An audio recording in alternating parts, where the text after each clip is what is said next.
All right, we're gonna go ahead and get started, everyone. I thank you for spending your Friday afternoon with us here as part of Denver Startup Week. Welcome to the 11th annual Denver Startup Week.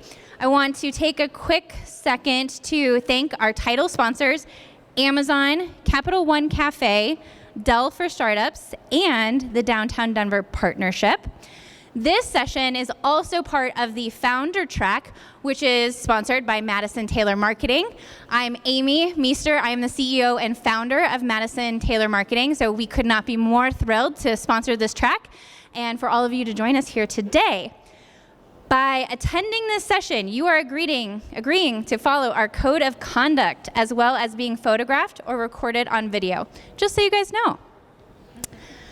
So to kick us off, we have a panel of fantastic experts that is going to be sharing with us today. So I'm going to have them introduce themselves. And Peter, can we start with you? Good morning, everybody. And is anybody here waiting for a table at Syrup? If just put your hand up and we'll let you go. Peter Arch, I've been in the States for longer than I lived in England. I had the opportunity to start a business many years ago, and just like you, I pitched that business very nervously to my first investor, who was Billie Jean King.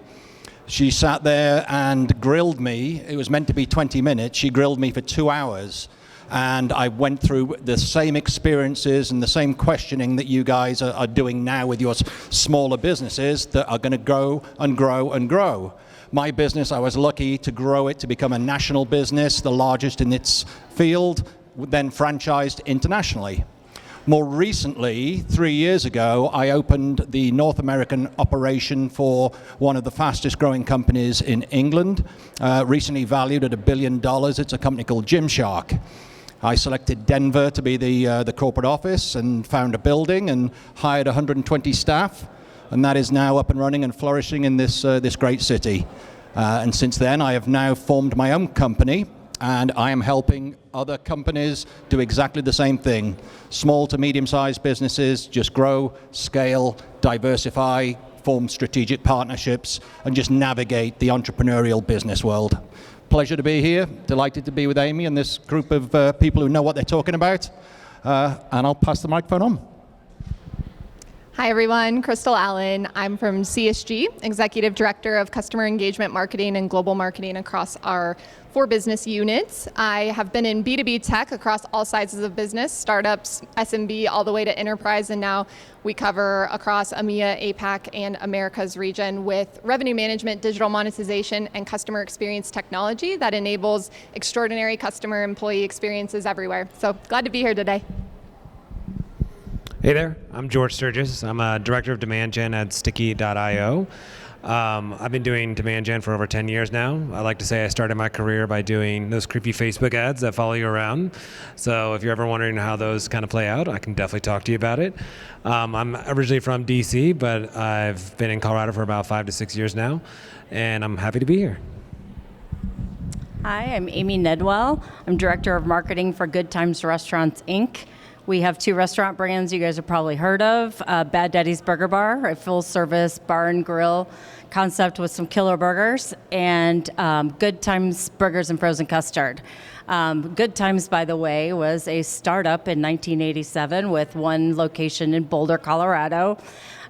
So it's obviously gotten a lot bigger. We are throughout Colorado, and we'll be potentially looking to franchise and move outside Colorado again. Thanks everybody for joining us. So as part of this discussion today, I'm sure you guys read the description before you signed up to attend. We're going to be talking about the 1 number that you need to grow. This conversation is based on a Harvard Business Review study. I would highly encourage you to Google this. It's titled the exact same thing, the 1 number you need to grow, Harvard Business Review. You can find the complete study there. But basically, Harvard Business Review did a study in terms of what is the best predictor of top-line revenue growth. And they found that to be a Net Promoter Score. Or the answer to this question is a yes. Would you recommend this product, business, or service to a friend? If the answer is yes, and your total net promoter score is high, that is the best indicator for top-line revenue growth. There's obviously other indicators and factors that go into overall company growth, but that, according to the study, is the best way to do it. What's interesting about this, coming from a marketing and advertising agency, is we just get to be loud about that. From a marketing perspective, when a company is doing well, we get to talk about all of those different elements in order to grow the business. But at the root of that growth is everything behind the scenes that go into making an organization great. This includes things like product development. This includes things like customer service or customer success. You'll notice that our panel is split between B2B and B2C. That is done intentionally because I think that there's a good representation of both groups in this audience, but there's also a lot of similarities that both sides share. For example, if Good Times did not have good burgers, it's really going to be hard for marketing to do their job and grow the business. If Sticky.io did not have a good product, it's going to be really hard for marketing and advertising to bring in leads and to bring in sales. So by marketing, working within these other departments and making sure that we are working towards making the customer happy, at the end of the day, that's what's going to drive revenue. I've had several conversations with clients that I can provide the best marketing and advertising in the world. If you have a sucky product, there's nothing I can do to fix that. If you have sucky customer service, there's nothing I can do to fix that. How many of you have switched banks because you had a bad experience with customer service?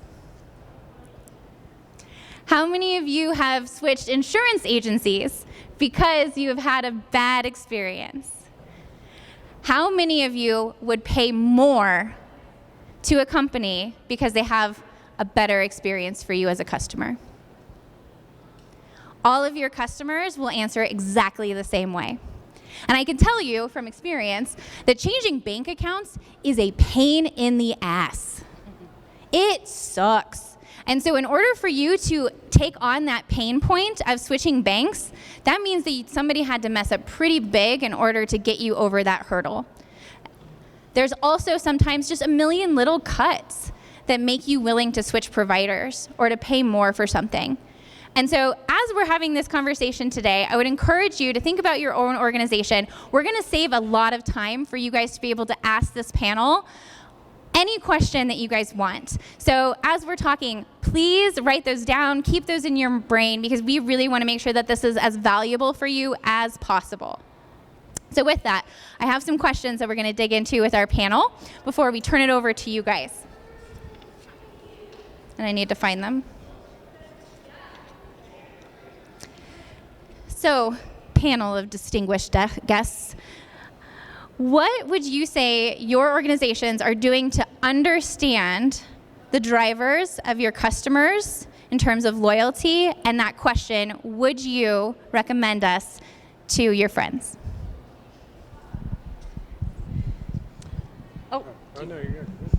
We employ a couple of different services. One that helps monitor all of our online reviews so that we can better understand what customers are saying about us publicly. 78% of people will consult reviews before they make a purchase now. 2 years ago, it was 60% of people. So your online reputation is key. Secondly, we use another product that we ask for customers' feedback, so we can hopefully, if customers are upset, we can have that taken offline. And that particular piece, that is where we measure our NPS score, but we also get a lot of details that drive down to the behaviors or the items of areas that need to be recognized in order to improve. And it does it on a store-by-store basis, so I can have educated conversations with our operations team and let them know what things they need to be paying attention to in order to get a better customer experience. Yeah, I think for us on the SaaS side, we really try to focus in on using tools like Hotjar and HubSpot to really kind of help give feedback instantly within the moment. HubSpot does a really good job of this too. They actually have it built into their program where they'll have little pop-ups and say, did you like this? This is new. This is something different. And then they'll end up presenting that data at their big inbound event. And I think for us, we try to really emulate that on our side and try to look into building that not only on the website, but then within the product itself. So trying to harness that. And then on our side, I'll take two different approaches. So for our customers directly, we talk to them. Weird. We actually invite them to a customer advisory panel. We have client collaboration forums, and then we also do an annual client conference. And we really use that as a time for them to learn from each other, best practice share, as well as understand what are we doing well, what are we not doing well. We also ask them about pains, gains, and outcomes. The better we understand their performance indicators, we can then tie our company's KPIs to what they're looking to actually get out of a company. So that's what we do for our customers. From a B2B technology standpoint, we enable some of the world's largest brands with real-time interaction management, where you can really understand what's happening and how your consumers are behaving across the entire lifecycle journey and amongst different journeys: onboarding, acquisition, retention, maybe they're rolling off of a promotion, and our technology tracks across all of those interactions and then gives you notifications about maybe some recommendations of how to engage with them in real time to ensure they stay satisfied. So those are a couple ways we do it on both sides of the business. Can I just see, by a show of hands, anybody who has heard of the brand Gymshark?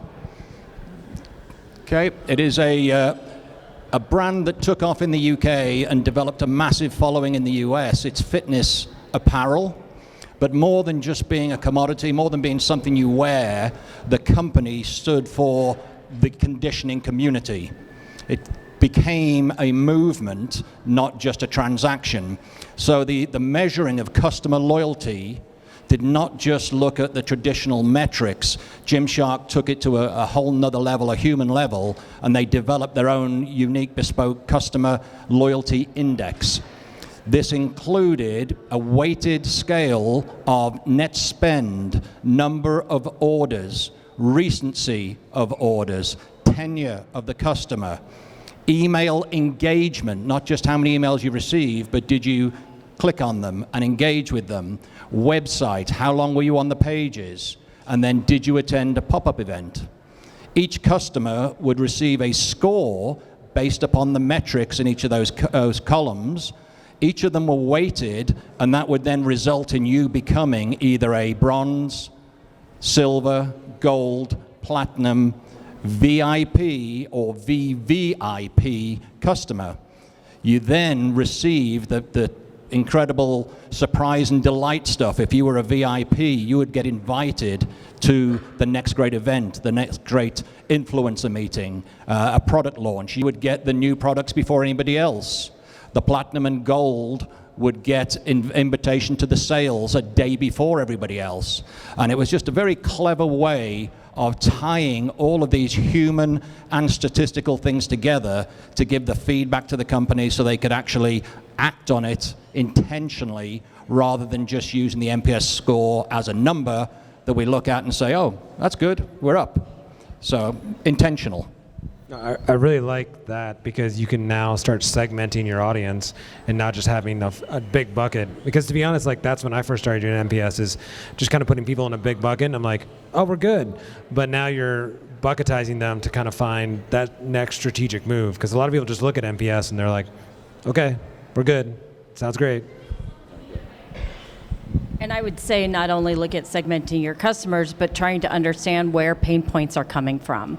So we one time took fries away, our good wild fries away at Good Times. Ooh. And bad. We got a lot of customer feedback, more than any other product, and we ended up bringing that back. But through feedback and understanding that, those are decisions that are making where we're purchasing a product or not purchasing a product. The packaging is working, not working. So I don't talk to the general manager of a restaurant about packaging. That's not what they do. We talk more about, hey, our within the restaurant, are we having an issue with the host and the greeting? Are we having an issue with service? Are we having an issue with the food?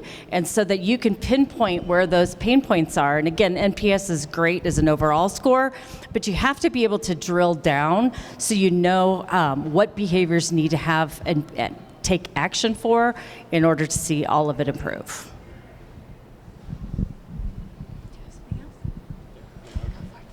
And I think one of the things that everyone's kind of, and I hate saying this, but double clicking on, is kind of there's these higher scores and these lower scores. And then what do you do with these lower scores?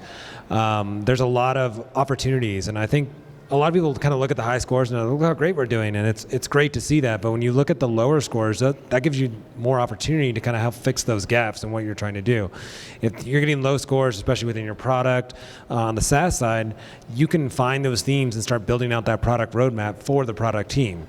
You're essentially getting free research on your product and getting it back to your team. It helps you provide that roadmap, and then that provides kind of your whole strategy from building out the product roadmap, to building out new content pieces, to having better API docs, to having more content pieces that are found within SEO, and then helping the sales team kind of figure out that whole process from A to B and what those problems that your customers are facing. So everyone kind of always looks at those like NPS scores as like, oh, like those lower ones, like, oh, these are bad, I don't want to ignore them. I think you need to take the opposite approach and see them as opportunities. I was going to say, as a small business owner, hearing from people and hearing bad things about your business, you take it very personally. Our general managers of restaurants take it personally, and they want to have an excuse. Well, there are some wackadoos out there. You have to understand it's expected that you're going to get some bad with the good. But be able to remove yourself emotionally from that to really be able to understand what is being said. Sorry, guys, we're playing past the microphone, so excuse that it's a little awkward at a moment. But on that note, one of the things with communicating low NPS scores can be a challenge because there is a personal aspect to it. It doesn't matter if you're a small mom and pop and it's your baby, or if it's a large global organization. People take a lot of pride in this. So can you guys share ways that you have found to communicate that effectively and to use that to drive change? I'll let the people in the marketing business really explain the nuances of this, but I can speak of it has to start from the top.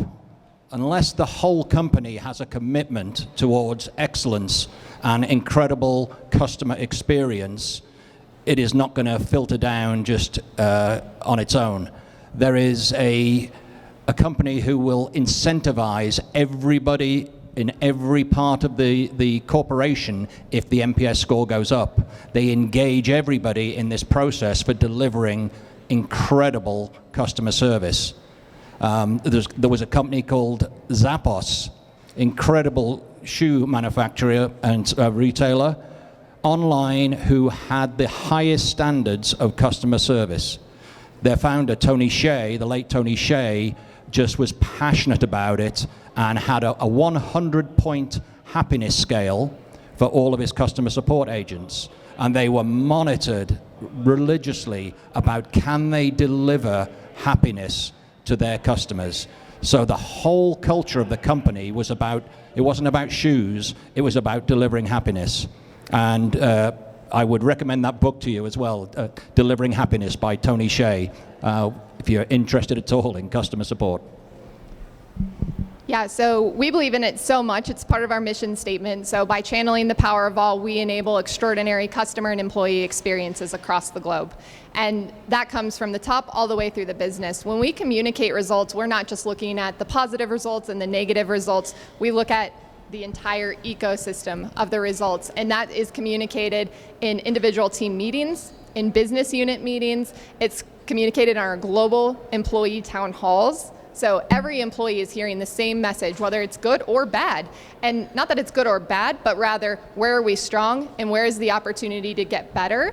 And I think the real opportunity in that is it allows and empowers employees to want to step up to that challenge and innovate. And I think that's where we've seen some of the best and most, I guess, the strongest connective tissue in our organization is when we empower the employees to help us solve the problem. Because whether we know it at the top or at the bottom, without everybody coming together to say, how are we going to solve that, we're not going to drive loyalty or satisfaction in our products. And that's what makes our number one differentiator is the people. And that's really, whether we're good or bad or the superior product, everybody that wants to work with us wants to work with our people. And that's what makes the difference. I think one of the ways that I really think about when presenting NPS data, it really depends on your audience. You're not going to send raw data to everyone and everyone's going to understand it. I think one of the ways that I think about it is, if there are certain themes or certain things that we're seeing within that data, we tailor it so we're presenting it to the right people. So if we're presenting it to marketing, we're going to look at some of the NPS data points that really matter to them if we're presenting it to product. And I think that's really what you got to think about when you start pulling your NPS data. It's not just about I think it's great to kind of show it from a high level standpoint, like this is how the company's doing, this is how we're doing, this is great. Everyone wants that transparency. But if I show that same data to an engineer, they're not going to look at me cross-eyed and be like, I don't care, George. So I think that's really important to me is kind of housing that data and putting it in a presentable way, in a digestible way for each department. I'd complement that with it's usually thematic, right? You can usually see it in 3 or 4 areas that you're strong or you're weak. And so we thematically organize that, and then we identify from that data where are the key areas we want to improve or need to improve because they hold a certain share of our revenue, they're VIP customers, they've been with us for 20 plus years, and that's where it comes back to that audience segmentation. And when you think about your marketing, you're not going to go talk to a client who's dissatisfied with your product right now if you want them to give you a customer testimonial, an analyst review. So understanding that data is really important when you think about the power of marketing, because if they're not happy with you, asking them to give a good review and get a client reference probably isn't going to go very well. So we really look at that as far as audience segmentation and theming that data. So it's not data overload, and we have a team specifically around that customer centricity, and they focus solely on customer satisfaction and the interaction points and how we drive success there. So we have over 70 locations with some very busy people, and as everybody knows, staffing's hard. They're just trying to make burgers, keep the restaurant clean, deliver good service. So weekly, part of what I do to provide a service, they are my customer, is I put out reports. Reports that balance out the scores between what's going on online, what's going on in store, and they get ranked. So every week, without having to necessarily call out the top 5, bottom 5, you're in the bottom 5 and you don't want to be in the bottom 5 anymore. And so that gets ranked from top to bottom. And then not only that, but the GMs are also bonused on these scores.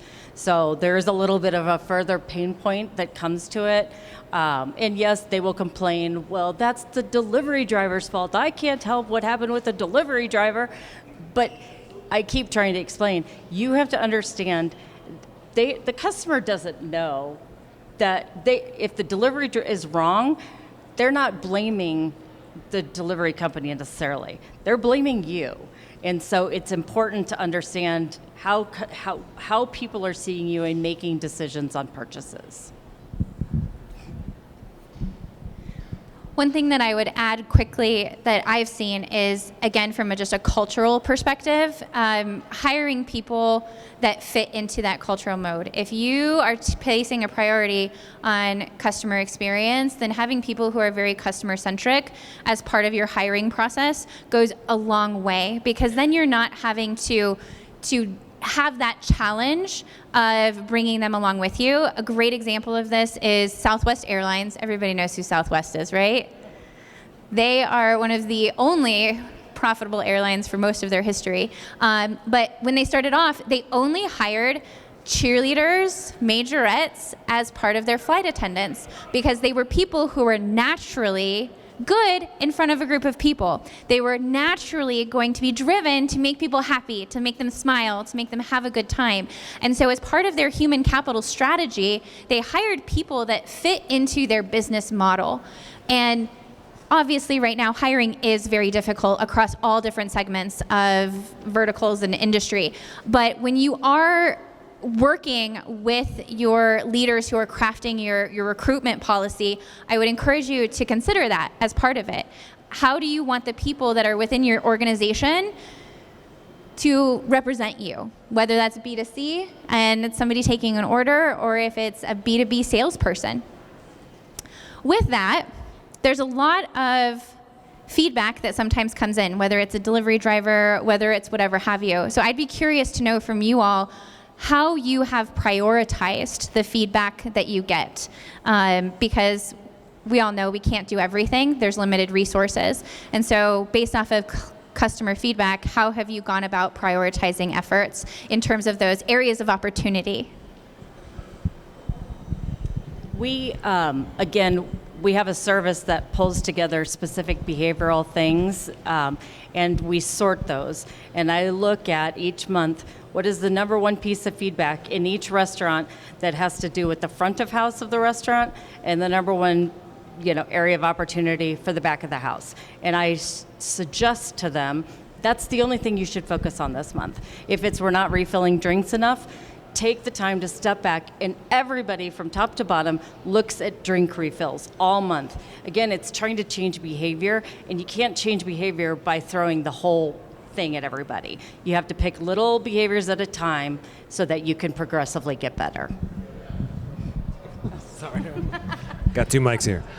One of the things that we always look at, and I always try to look at, is not just how we get the feedback or what's being said and like what was the priority, but also what the marketplace is doing too. I think that's super important to kind of think about.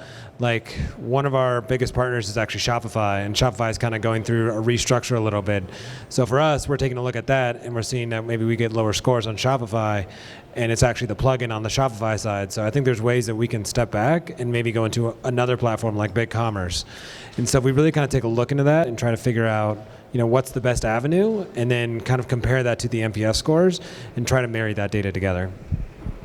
Yeah, I'd add, in an omni-channel environment, where's your biggest reach? Where is the most people going to see what those good, bad reviews and different are?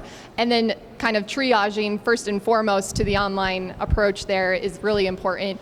I think how we prioritize is typically regarding which product, where is that product at in its life cycle, and then how many clients are on that product, and then based on that, who relies on it in uptime percentages to then deliver a good customer experience to their end user. And that's really how we prioritize it, is what businesses need to stay in business and to run. And then we prioritize the feedback and support needed on it that way.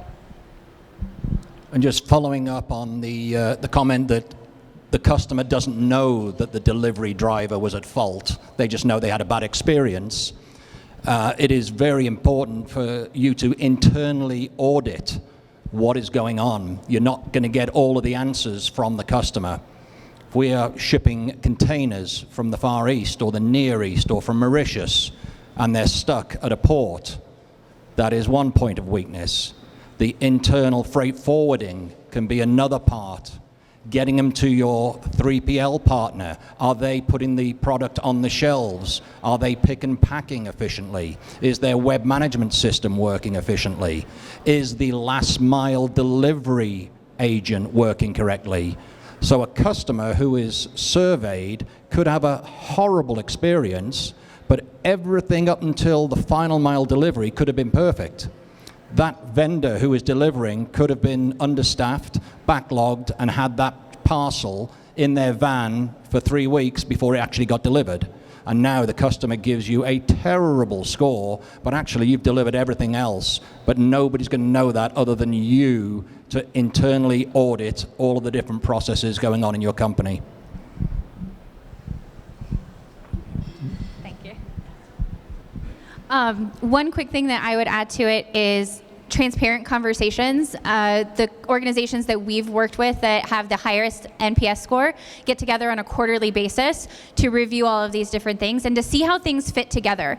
A really good example of this is one of our clients, who is a large restaurant chain, was talking about taking some items off of the menu right before Thanksgiving. It was called the Gobbler. And marketing was able to come in and say, if you do that before Thanksgiving, we are going to have a huge social media issue. And so we were able to come together, sit around a table, and try to figure out what can we prioritize as a group that affects all of the different segments of the business, and come to some type of a resolution. The other thing that we've seen that I really love to do is to put things into different categories in terms of what can we change today? What are small lifts? What are small things that we can affect within this week to make an effect on these scores? What are more midterm? And then what are larger things? So a supply chain, for example, that is a long term, that is a very big issue that is going to take some time to work with different partners to figure out facilitation, all of those different things. And so that would be more of a long-term priority. But I've found that when working with individuals, having those kind of 3 buckets of, okay, here's short-term, near-term, and long-term, it allows people to prioritize and focus a little bit more. And then also internally for you to designate different resources and teams accordingly. So if somebody's working on the shipping problem, then some other people can work on these small things that can really drive change this week. I had another point, but I completely forgot it. So maybe it'll come to me in a minute. How are we feeling in terms of questions? Does anybody in the audience have a question that you would like to pose for our panel? Yes.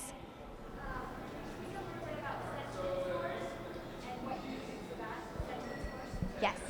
Can you please talk a little bit about what you do for sentiment scores?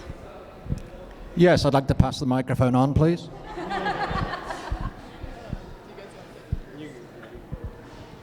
want to think about that one a little bit. That's a more complicated question, I think. Maybe it might help to define something. Yeah, what specifically are you thinking about? What is at the heart of your question, what are you wanting answered? Like how we track it, what's a good sentiment, bad sentiment, and then how we manage to those sentiments, or what are you looking for? All of that?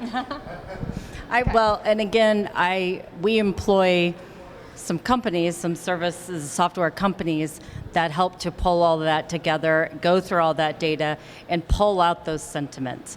Then I can, the team will come back to me and say, what do our customers think about the badass burger? We personally think it's not a great burger. We think it could get better.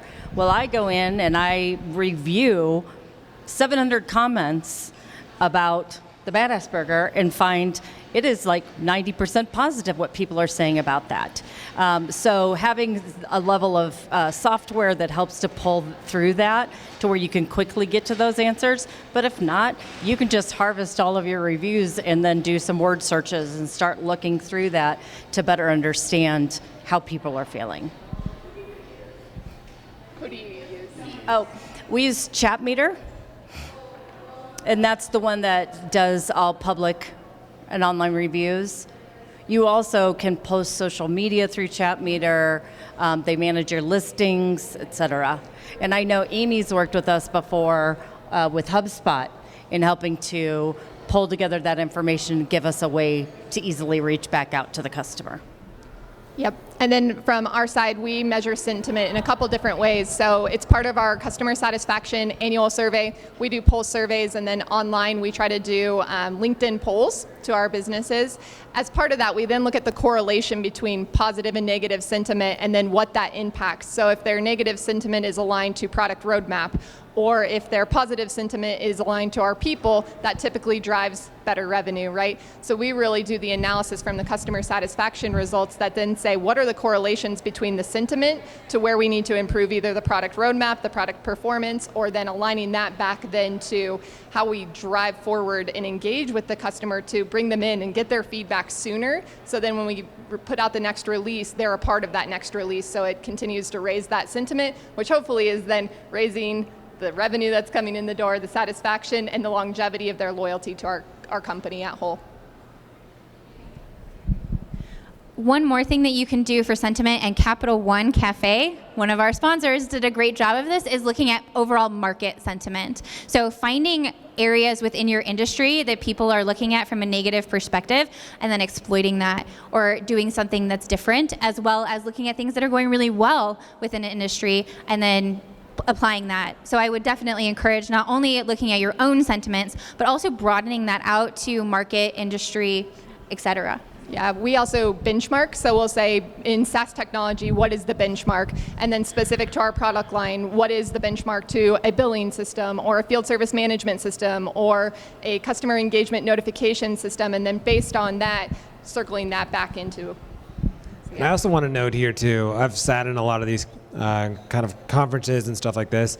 I think as we're kind of talking up here, like you can hear the differences in each one of our customers. And we're kind of giving different milestones and different things that we say that works. I think it's different for almost every company, every customer. And so as you're kind of thinking about and going through this, like, it's not like a magic key, it's not a magic door, it's not anything like that. I think it's a lot of trial and error and trying to figure that out. So I think that's one of the big takeaways that I would take from this is that it's not just going to be a red carpet all the way to a high NPS score. Yep, and then talking to your customer. They're going to tell you, and you will see sentiment easier when you're face-to-face with them than you're going to get from any survey. We do the client collaboration forum or advisory panels, and we ask them, and we spend time really trying to understand what's at the heart of the pain, what do they need to gain, and then as an outcome of that, what's that going to be? And we put that in a kind of canvas diagram that helps us and them be successful in the long run. One of the things is we're looking at metrics. Through COVID, as you know, the restaurants got shut down, and so you saw the sales tanked. But what was really interesting is to try to understand what the rest of the restaurants were experiencing. So I can say, yeah, we were closed and we were not closed last year. Of course it's going to be down, but are these other sectors, we use a product called Black Box Intelligence where all these different restaurant types send in their sales data privately, but it allows you to see how do you compare? How do I compare in the Atlanta market versus the Colorado Denver market? And being able to understand how your results are playing into the bigger world. And to just tack on to what George said, don't assume. If you are looking at sentiment data or you're looking at survey results or you're looking at testimonials, there is a knee-jerk reaction where it's like, oh, I know what they're talking about. Ask.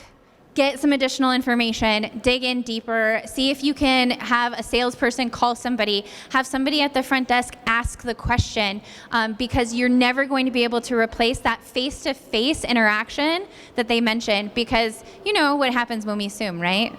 You guys all remember that from school? Yes. Thank you very much for the presentation. And I have a question from a little bit different point of view. You're talking about segmentation, data, etc. Do you think, as long as we're talking about the loyalty and customer satisfaction, that what is called corporate social responsibility can help increase the loyalty of clients? Of course, my question is going first for the international companies, but in the same time, I think it might be probably, and you have some ideas about it, how it will help to the local level. I'm foreigner, I'm just arrived, I haven't even visited this custard cafe. It is in my plane, and this is a question to everybody.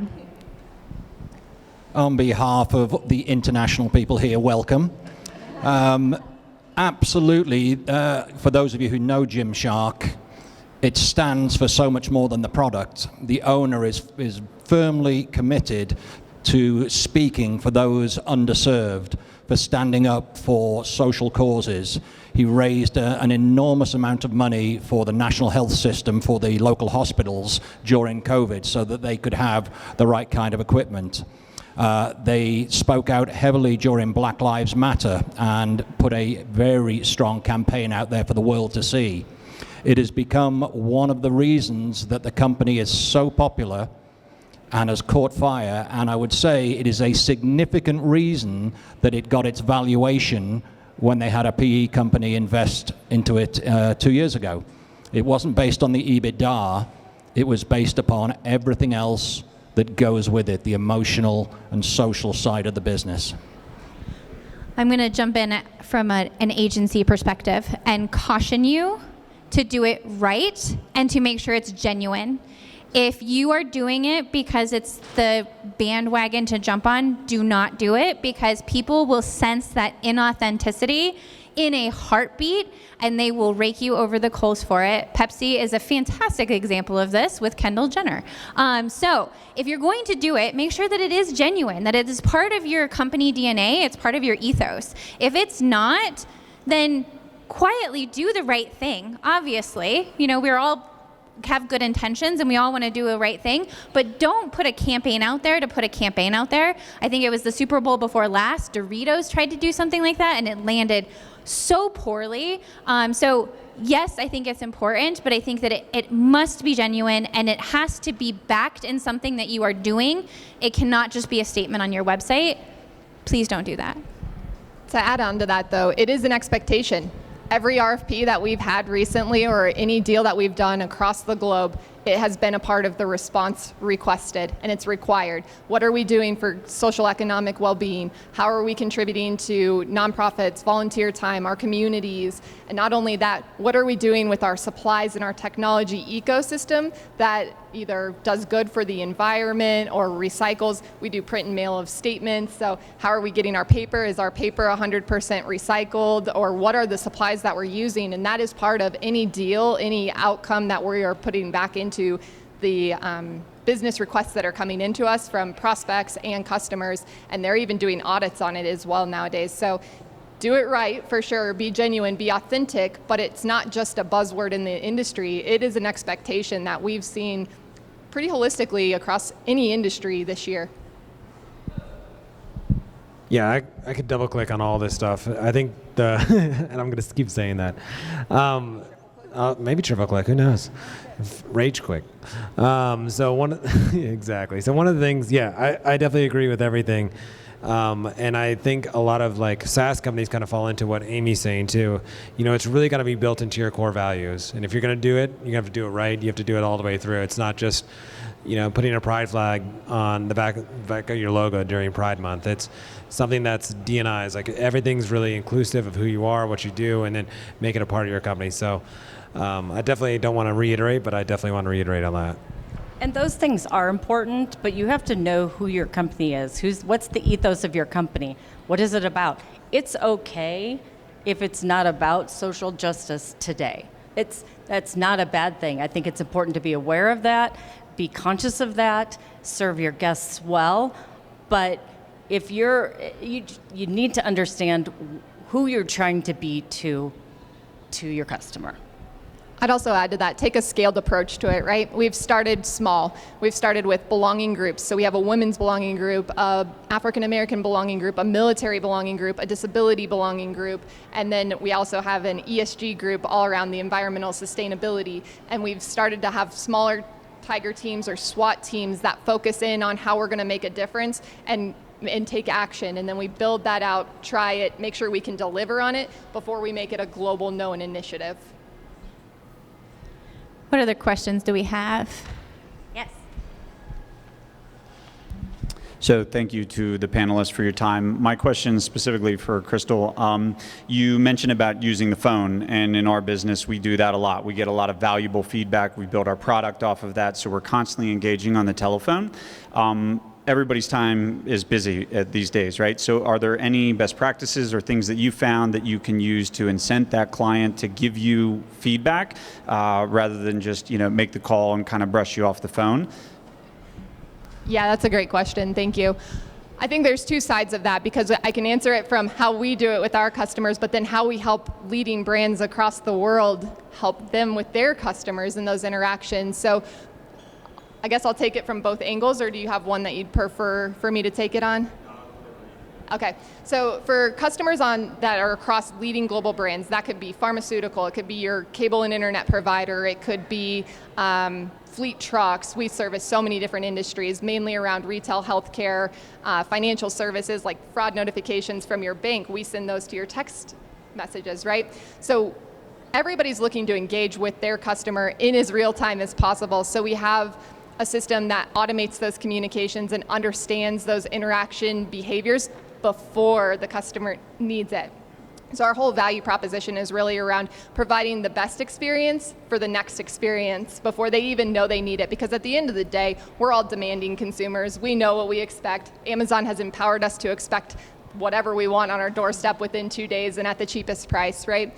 So when we think about engaging with our customers and in as real time as possible, directly from our business to our consumers, we use some of our own technology, and then we do try to pick up the phone. Again, using the client advisory panel, we do that on a quarterly basis. We do the client collaboration forum, and this is varied by different stages of the product maturity. Across our business units, we have over 200 products, so we try to focus in on what are our flagship platforms, what are the products that we're delivering on, and then who relies on us to run their business. So if we're their billing provider of choice, they need that system up 100% of the time. Our goal is 99.99999% in the green, right?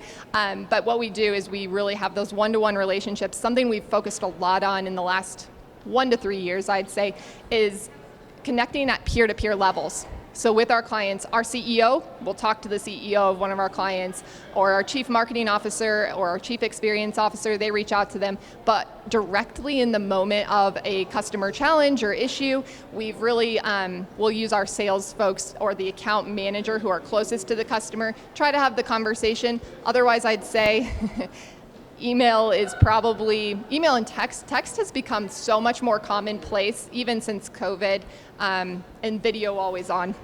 Those are the ways we do it right now. Something that we've done for one of our clients is tying it into the other side, which is offering donations. So if you will get on a phone call with XYZ, we will make a donation in your name to an organization that we're involved with, that supports the environment, that supports whatever your organization supports. For this one organization, it's the arts. And that has proven really, really effective in terms of getting those people on the phone. And that is true of, a low-level product all the way up to CEOs of organizations. If you say you're going to make a donation for them, they usually will get on the phone. We've tried it both ways. With give us feedback, we will make a donation to No Kid Hungry, which is amazing. It's not overly political. Everybody can get behind kids who are hungry. So we've tried that, and it actually was pretty successful. We've just most recently tried give us feedback, we'll give you a free starter. And I can tell you, I've gotten a whole lot more people giving us feedback for the free food. So I thought it was quite brilliant. I think it was about the time we were working together that we tried the other. And I felt really proud about that. I thought we were doing a very good thing. But at the end of the day, I'm getting more feedback off of the free appetizer. Yeah, we've also volunteered with our clients. We build houses with Habitat for Humanity with our clients. We've done food drives. So going back to your charitable tie back, anytime you can have a chance to tie back to a purpose, be in the community, we all have goals to be better people, better involved in our communities. So we've seen really great success in building houses with one of our key clients like Dish or Comcast, et cetera. But that also goes into test. Like, try some different things and don't have an ego about it. If something doesn't work and free food works better, then do that. Don't be overly invested in one way of doing things. Try different things. A/B test, that is one of our favorite things to say as marketers, is try it and then go with what's working. Other questions?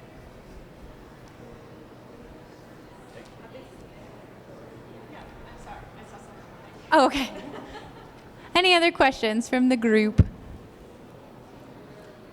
Going once. I could ask another one. Yes. So this one goes to Peter or anyone on the panel for that matter, but you mentioned about the different standards, bronze, gold, VIP. Was that early on, or when did that kind of come out of the organization? That's probably about 2 years, and it's changing. The team actually are adapting it now into include some other metrics as well, including the app. The company came out with an incredible conditioning app plus a retail app on iOS and Android, and now really trying to measure how effective that is very important. And this measuring for your company is so important. There's a very well-known pizza brand who have a lovely statement that they want to have the most amazing pizza experience possible for every customer. They want to have the best product and ordering procedure that the customers have no choice but to order from them again and to rave about it to their friends. Now that's very nice and flowery and emotional. However, they also back it up with, we want to have an NPS score of 42 or bigger. We want to have an order satisfaction survey score of 4.6 out of 5 or higher. And in a blind taste test, we want to have 75% or higher customers think our pizza is the best. And I think it's so important to actually tie in those goals to the metrics that you can measure and that you can manage. Any other questions? Yes.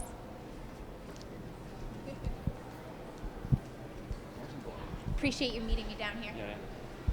I've got a smaller business, so I probably don't have like the budget to hire and outsource and solve all the problems with this. So one of the challenges early on for me was just like getting some kind of system that wasn't just, if I hear from an angry client, that means we're doing bad work, because as we grew, there was just more of those.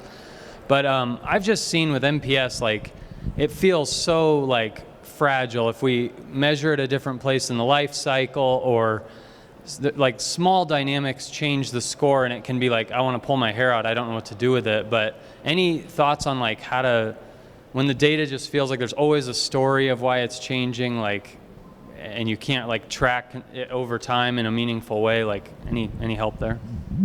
I'd go back to the setting CPIs, right? The customer performance indicators. What are they looking for from you and your brand?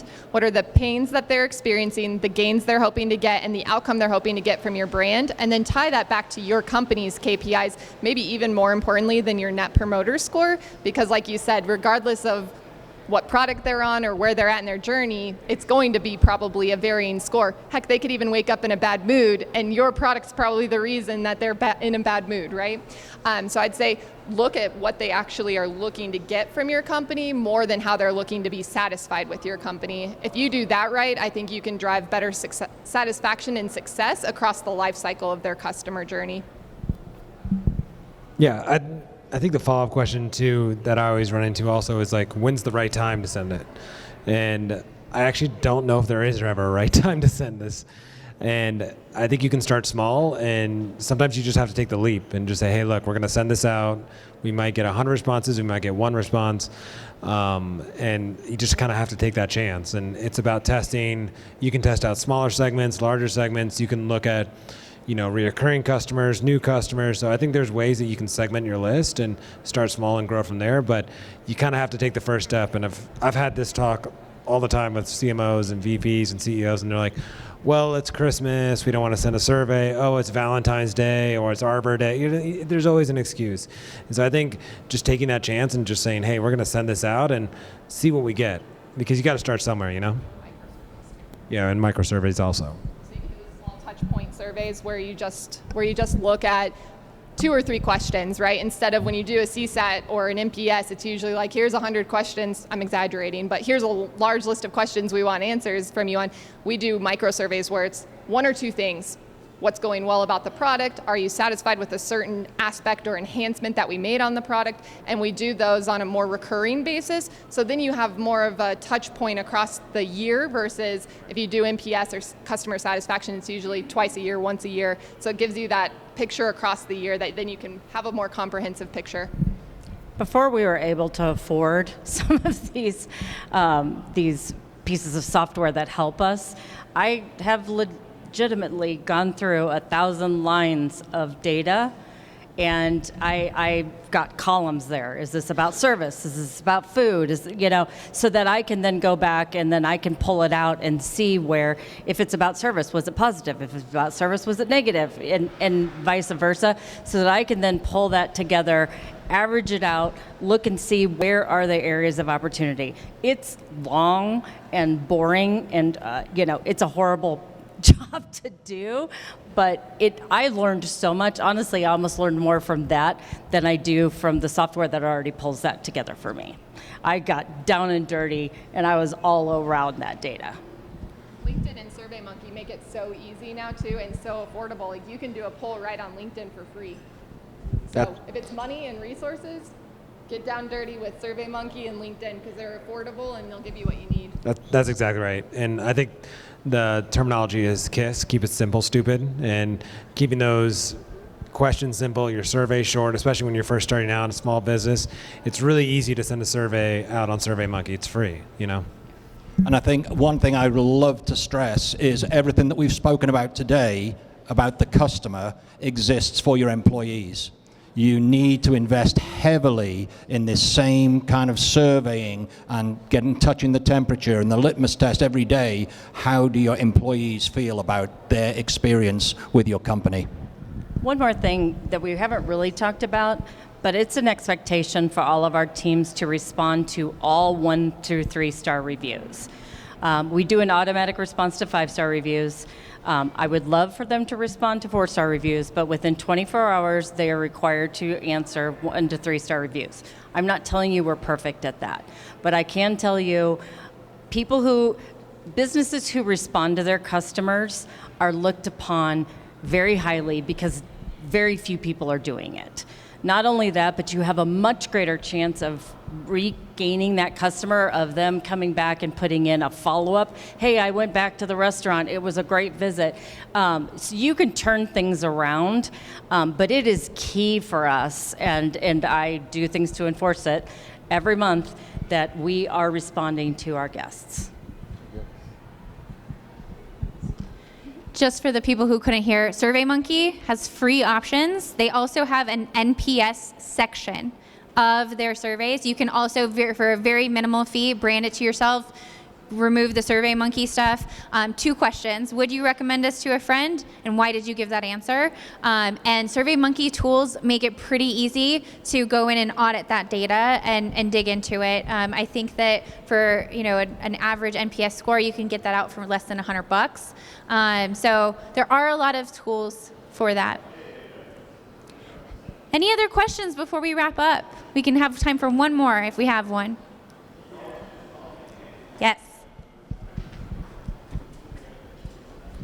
So I have a CPG company, and we do both direct to consumer and then B2B. We get a lot of really positive feedback when we do direct to consumer because we control that experience. Is there a way that you found, or a strategy to solicit more feedback from people that aren't having that direct contact with your business, like the end user, if they're going through like a retailer or something? So I think on our side, like, we really partner with like Shopify and BigCommerce, and we work really, really closely with them. So we've actually started setting up different NPS that have utilized subscription models. So it's almost like the customer of that customer is like who we're talking to, because we partner with Shopify, and then that person stands up their store on Shopify, and then we have to talk to the person that's buying on Shopify. So there's almost like 2 sets of it, and we've worked really closely with Shopify to kind of understand how the customer is using it, and then actually working with that customer to kind of build in that feedback loop. Now, it can get really convoluted, especially when you start adding logos and stuff like that. So we try to remain agnostic and just say we're from Shopify, and just kind of like have that higher tier, that well-known name. Because Sticky.io, like, I'm sure not a lot of people in this room have heard of Sticky.io before this day. So we really try to kind of go for the layer up, but then we try to share the feedback not only with Shopify, but with our team also. So sounds a little convoluted, but then when the customer sees it, it just looks like it comes from one source. So that's what I would always recommend, that it kind of comes from the same source, and that a source that they can see. It's not like Forrester or something else. It's like, oh yeah, I've used Shopify, I see that, okay, let me give that review. We have a client who is a direct-to-consumer product that's very well known, but they sell through retailers. And one thing that they do is they approach their retail partners and say, this is going to be good for both of us. Let's approach the consumer together and figure out how we can make this better. So, if it's something that is their product related, they can fix it. If it's something that's service related in the store can address it. And they have gone so far as to write that now into their vendor agreements. So that has worked really good. But again, it's coming from a place of positive intentions. Like, let's do this together. Let's make sure that you're making money, we're making money. Let's approach this together.